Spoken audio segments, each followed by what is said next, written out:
Nicodemo, un fariseo, líder entre los judíos, vino a buscar a Jesús de noche. ¿Te gustaría saber en torno a qué giró esta conversación tan importante?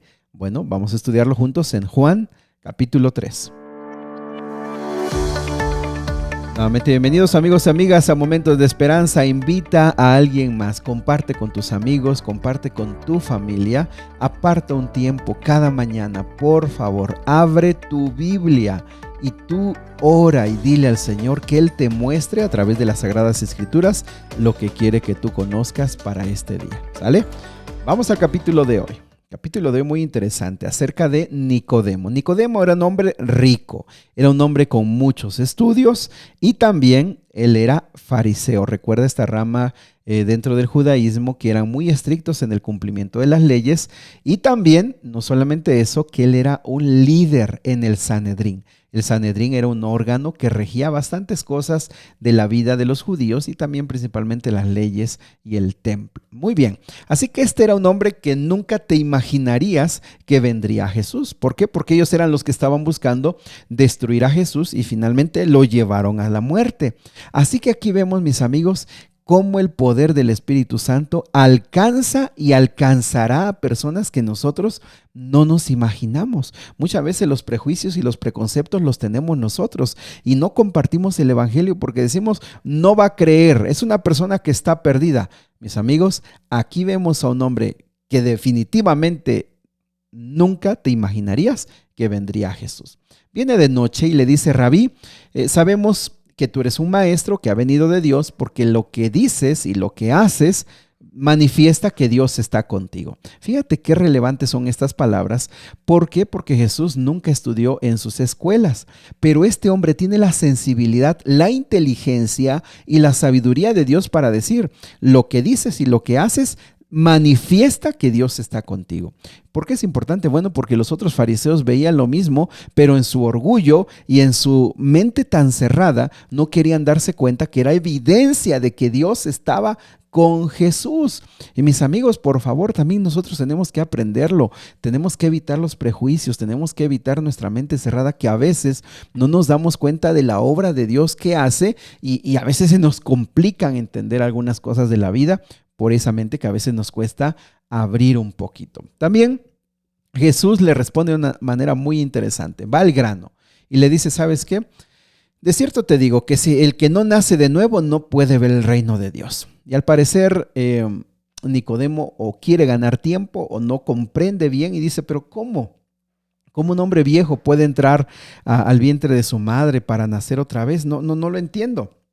Y Jesús continúa con el mensaje y le dice, mira, el que no nace de agua y del Espíritu no puede entrar en el reino de Dios. ¿Por qué? Porque el que nace como un humano es porque nació de otro humano. Es decir, el que es carne, pues vino de la carne. Pero el que es espiritual nació del Espíritu. Y entonces Nicodemo se queda maravillado porque ¿qué es lo que Nicodemo sabía? Lo que Nicodemo sabía era que los únicos que tenían que como volver a hacer hacer un pacto eran los gentiles, porque ellos, muchos gentiles son los que no eran judíos, abrazaban la fe judía, practicaban un tipo de bautismo y entonces ellos eran como, vamos a decir hasta cierto punto, como que nacían ahora en el judaísmo. Pero los judíos no. ¿Por qué? Porque ellos decían, si nací de la descendencia de Abraham, básicamente yo estoy en el cielo. Y así lo pensaban ellos. Prácticamente agregaban unas limosnas a los pobres y ellos decían, estaremos en el reino de los cielos. Entonces, ¿por qué Jesús le dice, si no naces de nuevo? Y ahora, algo bien importante, del agua y del Espíritu, bautizarse. Nicodemo dice, no lo necesito y menos yo. Del Espíritu, pues se supone que yo ya estoy en esto. Pero mis amigos, aquí hay una verdad fundamental, una verdad de vida o muerte. Las personas necesitan comprender, como Nicodemo, que el hecho de hacer cosas buenas o el hecho de obedecer ciertos reglamentos o el hecho de conocer ciertas doctrinas no es lo que nos capacita para entrar al reino de los cielos. Es nacer de nuevo. Una persona tiene que morir. Una persona tiene que morir a sí mismo. ¿Y cómo lo hace? Pues cuando se bautiza, cuando se entrega a Dios, reconoce sus pecados, nace en el Espíritu. Fíjate, esto es bien interesante. El versículo 7 habla del viento, dice, no sabes de dónde viene, no sabes a dónde va. Y sin embargo, ve sus efectos. Y así Jesús dice, mira, nacer del Espíritu muchas veces no sabes cómo es, no sabes cómo opera esto, cómo lo explicas, pero ve sus efectos, así como el viento tiene efectos en la naturaleza a través del movimiento y otras cosas más, tú puedes ver la obra del Espíritu Santo. Y mis amigos, aquí podríamos terminar y decir, nosotros hemos nacido de nuevo.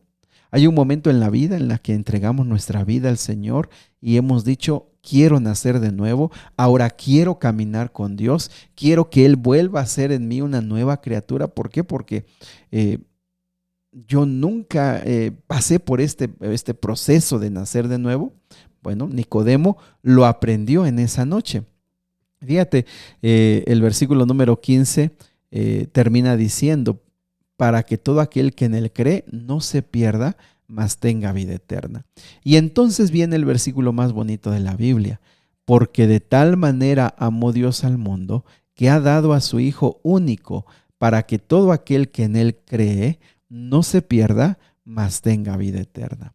¿Sabes que este versículo se ha dicho que si toda la Biblia se perdiera, este versículo tiene todos los elementos para entender la salvación?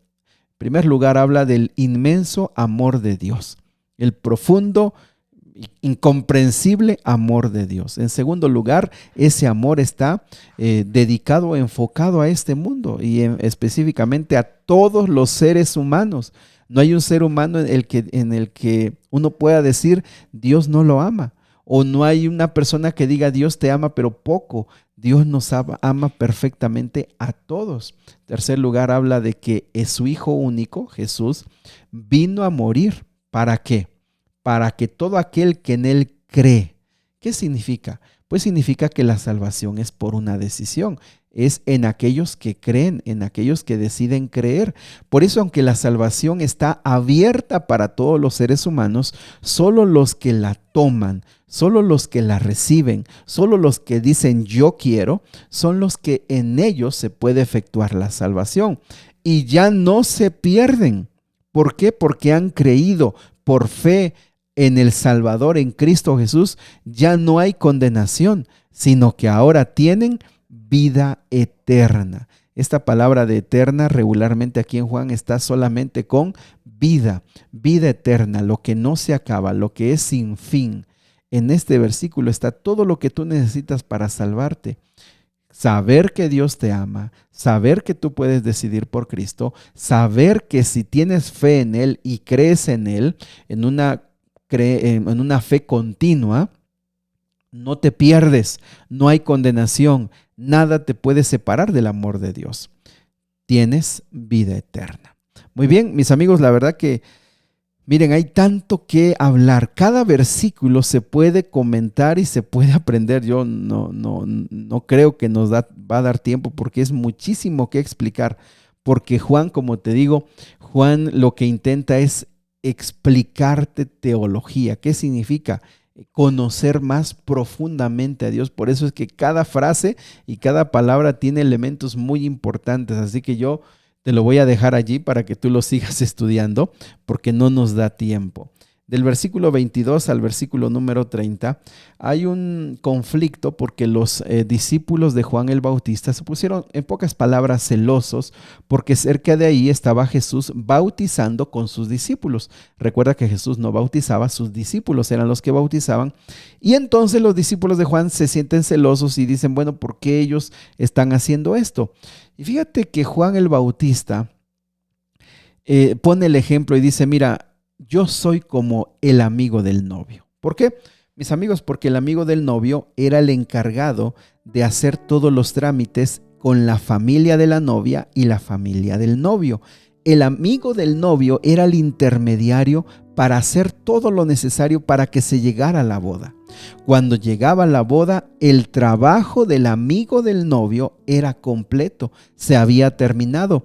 El amigo del novio terminaba con la satisfacción de ver a su amigo casado, feliz porque Él hizo todo lo necesario para que esa boda fuera terminada y fuera hermosa. Por eso Juan el Bautista dice: yo soy ese amigo, pero el que es el novio es Cristo. Y yo, solo con verlo que Él está aquí haciendo su obra, yo estoy feliz. Mi obra está terminando. Y es más, les dijo a sus discípulos: es necesario que yo mengüe, o que yo venga hacia abajo, y que Jesús crezca. Apreciados amigos, reconocer nuestro lugar. Nosotros somos amigos de Cristo Jesús. Él es el que brilla. Él es el que cumple su propósito. Él es el que debe de ser conocido. Nosotros no somos los protagonistas. Es Jesús el que vive en nosotros. Y si algo tenemos nosotros, es que podemos compartir la luz que brilla en nosotros, a través de nosotros, pero es la luz de Cristo Jesús.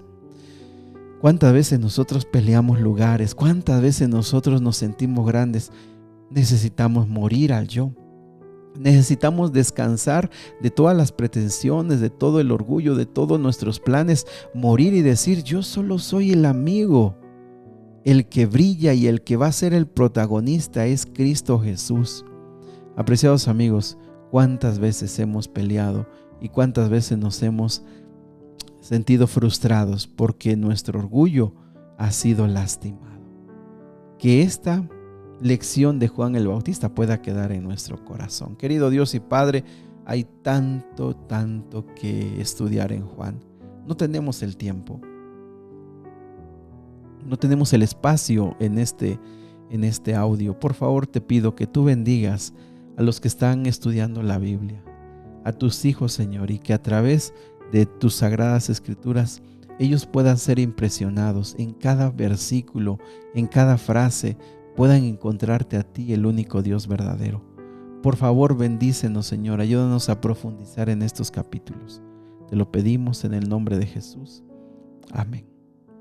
Que Dios te bendiga, que sigas orando por tu propia cuenta, que sigas estudiando la Biblia por tu propia cuenta y que el Señor cumpla su propósito en ti.